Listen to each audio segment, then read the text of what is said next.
네, 안녕하십니까. 오늘도 일상기도회를 통해서 함께 하나님의 말씀을 나누고자 합니다. 우리가 함께 살펴볼 말씀은 요한계시록 12장 1절에서 17절까지의 본문입니다. 이 12장은 11절의 장면에서 이어지는 기록이다라고 할 수 있는데 11장에서는 우리가 어제 살펴보았던 후반부 내용에 7째 천사가 나팔을 불어서 그에 해당하는 어떤 현상이 일어나는 것을 이야기합니다.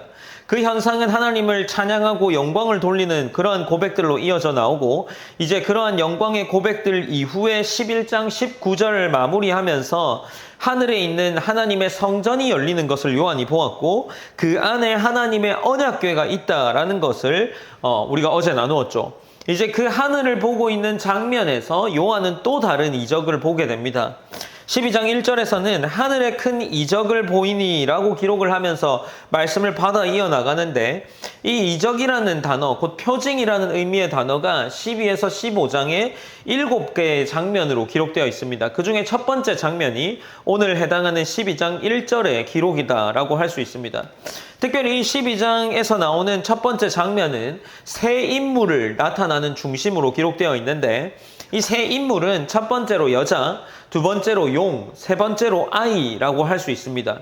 이 첫 번째 여자는 어떤 모습을 하고 있습니까? 12장 1절에는 해를 옷 입은 한 여자, 해를 옷 입고 있고 또 두 번째는 그 발 아래, 여자의 발 아래는 달이 있고 그 머리에는 12별의 관을 쓰고 있는 모습의 여자가 있는 거죠. 이 여자는 해를 옷 입고 있고 두 번째로는 그의 발 아래 달이 있고 세 번째로는 12별의 관을 쓰고 있습니다. 이 모습을 통해서 우리가 알 수 있는 것은 간략하게 이야기하면 여자는 하나님의 백성을 의미한다라고 할 수 있습니다. 이 여자는 어떤 상태에 있냐면 2절에 이 여자가 아이를 베어 해산하게 되매 아파서 애를 쓰며 부르짖더라라고 이야기하는데 이 여자가 하나님의 백성을 의미한다면 그가 해산하게 되었고 아파서 애를 쓰는 것은 환난 가운데에 해산의 진통이 환난과 괴로움을 의미한다라고 할 수 있으며 이것은 곧 고난당하는 하나님의 백성을 떠올리게 하는 거죠. 그리고 나서 이제 3절에서는 요한이 또 다른 이적을 보게 됩니다. 이 또 다른 이적에서 등장하는 한 존재는 붉은 용인 거죠. 이 붉은 용의 모습은 어떻게 묘사되냐고 하면 이 붉은 용은 머리가 7이고 뿔이 10이라 그 여러 머리에 7 왕관이 있는데 라고 기록합니다. 이 7 머리는 권위를 상징하고 10개의 뿔은 강력한 힘을 의미합니다. 이 용의 힘과 영향력이 어느 정도가 되냐 하면 그것이 4절 기록에 이어져 나오면서 그 꼬리가 하늘의 별 3분의 1을 끌어다가 땅에 던지더라 라고 기록하면서 이 별 3분의 1을 끌어서 땅에 던질 만큼의 힘과 권력이 있는 존재로 나타나고 있는 거죠. 그렇다면 이제 이 용에 대해서 이야기하면서 또 다시 계속해서 기록해서 이어져 나가는 것은 12장 9절의 모습입니다. 이 용의 또 다른 내용이 등장하는데 큰 용이 내쫓기니 옛 뱀, 곧 마귀라고도 하고 사탄이라고도 하며 라고 기록을 하고 있죠. 이 사탄과 옛 뱀은 무엇을 떠올리게 합니까? 이 태초에 이 첫 인류가 인간이 범죄하는 가운데 나타났던 그 옛 뱀을 떠올리게 하죠. 그리고 창세기 3장 15절 원시복음이라 불리는 그 말 가운데에 여자가 뱀의 머리를 상하게 할 것이고 뱀은 여자의 발꿈치를 상하게 할 것이다 라는 그러한 이야기를 하는 것을 우리는 기억하고 있습니다. 그 뱀이 오늘 뱀에 비교되어 나타나고 있는 겁니다. 그리고 이제 또 다른 존재인 아이라는 이 인물이 등장을 하면서 이 아이는 어떤 존재입니까? 5절에 보면 여자가 아들을 낳으니 이는 장차 철장으로 만국을 다스릴 남자라 그 아이를 하나님 앞과 그 보좌 앞으로 올려가더라 라고 기록을 하면서 이 아이를 등장시키고 있습니다. 아이는 만국을 다스릴 남자였고 요한의 이야기는 이렇게 이어져 나가는데 이제 6절에서 그 여자가 아이를 양육하기 위해서 광야로 도망하며 거기서 1260일 동안 그를 양육하기 위해서 하나님께서 예비하신 곳이 있더라라고 기록을 하고 있습니다. 특별히 이제 이 용이 아이를 해하고자 했고 이 아이를 지키고자 한 여자는 이 광야, 곧 하나님이 지키시는 예비하신 곳으로 가서 시간을 보내게 되는 거죠. 우리는 여기서 여자가 피한 곳인 광야를 한번 생각해 볼 수 있지 않을까 싶습니다.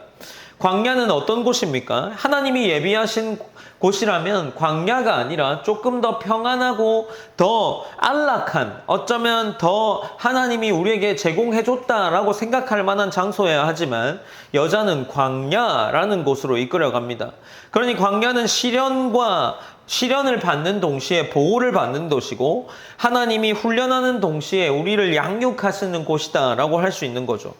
여자는 환난 가운데 있지만 하나님께서 그 환난 가운데에 그를 훈련시키시고 그를 보호하시고 시련을 주시지만 그것이 양육하는 과정에 있다라는 것을 떠올릴 수 있게 하는 거죠. 어쨌든 이제 이 여자는 1260일 동안 하나님의 보호를 받으면서 시간을 보내게 되는 겁니다. 이제 7절에서 12절까지는 또 다른 장면이 기록되어 있는데 하늘에 전쟁이 있으니 미가엘과 그의 사자들이 용과 더불어 싸울 때 용과 그의 사자들도 싸우나 이기지 못하여 다시 하늘에서 그들이 있을 곳을 얻지 못한지라 라고 하면서 미가엘과 사자가 있고 용과 사탄의 무리가 있습니다. 이 둘이 전쟁을 하게 되었고 그 전쟁의 결과는 무엇이었습니까? 용과 그의 사자들은 싸워서 패배하게 되었고 하늘에서 쫓아내지게 되는 겁니다. 그러면서 이제 그가 어디를 가게 됩니까? 땅으로 내려오게 되고 12절에 보면 그러므로 하늘 그 가운데 거하는 자들은 즐거워하라. 그러나 땅과 바다는 화 있을진저 이는 마귀가 자기의 때가 얼마 남은 줄을 알므로 크게 분내어 너희에게 내려갔음이라 라고 이야기를 하고 13절에서는 이 전쟁에 패배한 용이 자기가 땅으로 내쫓긴 것을 보고 남자를 낳은 여자를 박해하는지라 라고 기록을 이어나가고 있는 겁니다. 용은 하늘에서 쫓겨났고 이제 그 쫓겨나는 이유는 무엇입니까? 10절과 11절과 12절에 나타나는 것은 우리가 잘 아는 복음의 내용들이 등장을 합니다. 그렇게 되어서 어쨌든 이 용은 하늘에서 완전한 패배를 경험하게 되고 땅으로 쫓겨나게 됩니다. 땅에 쫓겨나서 그가 하는 것은 무엇입니까? 아이를 낳은 여자를 찾아가서 그 여자에게 무엇을 합니까? 13절에서는 박해를 했다라고 기록을 하는 거죠. 아이를 이기지 못한 용은 그 아이가 가장 사랑하는 여자를 공격하고자 한 겁니다. 그러나 이제 이 여자를 공격하고자 했지만 14절에서는 그 여자가 큰 독수리의 두 날개를 받아 광야 자기 곳으로 날아가 거기서 그 뱀의 낯을 피하여 한 때와 두 때와 반 때를 양육받음에라고 기록을 하면서 이제 이 여자가 독수리의 날개 아래서 지켜지는 그러한 모습을 떠올리게 하는 거죠. 그 가운데 또 그는 계속해서 하나님 아래의 보호를 받고 이 15절에서는 이렇게 기록을 이어나가는데 여자의 뒤에서 뱀이 그 입으로 물을 강같이 토하여 여자를 물에 떠내려가게 하려 하되 16절입니다. 땅이 여자를 도와 그 입을 벌려 용의 입에서 토한 강물을 삼키니 라고 이야기를 합니다. 이제 여자에게 뱀이 물을 토하여서 그를 괴롭히고자 한 거죠. 이 뱀의 입에서 나오는 것은 참소와 거짓과 죽음과 같은 것이겠죠. 그러나 땅은 그 여자를 도와서 그 입을 벌려 용의 입에서 토한 강물을 삼켜버립니다. 우리가 떠올려 볼 수 있는 또 하나의 이미지는 출애굽 당시에 그를 쫓아왔던 이스라엘 백성들을 쫓아왔던 애굽의 군사들을 땅이 삼켜버리는 장면들을 기억할 수 있을 겁니다. 그와 마찬가지로 이 하나님의 백성을 괴롭게 하는 그 일들을 땅이 도와서 삼켜버렸다라고 기록하면서 이제 17절은 이렇게 기록합니다. 용이 여자에게 분노하여 돌아가서 그 여자의 남은 자손 곧 하나님의 계명을 지키며 예수의 증거를 가진 자들과 더불어 싸우려고 바다 모래 위에 서 있더라 라고 기록을 하는 거죠. 용이 여자에게 분노했습니다. 그리고 그가 누구와 싸우기 위해서 바다 모래 위에 있습니까? 여자의 남은 자손 곧 하나님의 계명을 지키며 예수의 증거를 가진 자들과 싸우기 위해서 그 가운데에 있는 겁니다. 이제 이렇게 이 첫 번째 장면들이 마무리되어 갑니다. 7째 나팔이 불렸고 이제 그 가운데에 오늘은 새 인물이 등장하고 그 가운데 용과 여자 그리고 아이의 싸움들이 등장을 하는 겁니다. 용은 아이 곧 그리스도에게 완전히 패배하게 되고 이제 이 용은 아이가 가장 사랑하는 여자 하나님의 백성 곧 교회를 박해하고자 준비하고 있는 장면을 기록하는 것으로 오늘 마무리되고 있습니다. 우리 오늘 12장 1절에서 17절 본문을 통해서 무엇을 떠올릴 수 있을까요? 우선 우리가 기억해야 할 것은 하나님께서 여자를 데리고 어디로 갔느냐에 집중할 수 있지 않을까 싶습니다. 6절에서는 12장 6절에서는 그 여자가 광야로 도망하며 거기서 1260일 동안 그를 양육하기 위하여 하나님께서 예비하신 곳이 있더라라고 기록을 하고 또한 그와 동시에 14절에서는 그 여자가 큰 독수리의 두 날개를 받아 광야 자기 곳으로 날아가 거기서 그 뱀의 낯을 피하여 한 때와 두 때와 반 때를 양육받으매라고 기록을 하는 거죠. 하나님께서 그 여자를 광야로 데려갔다는 겁니다. 앞서 말했듯이 광야는 하나님께서 시련을 주시기도 하고 보호하시는 곳이기도 하며 동시에 그를 징계하시고 훈련하시고 양육하시는 곳이라는 겁니다.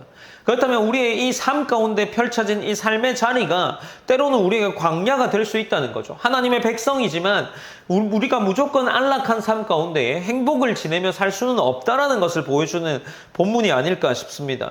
그렇다면 우리 가운데에 지켜질 이 광야가 주어진 것은 하나님이 우리를 훈련시키고 보호하시기 위함이라는 거죠.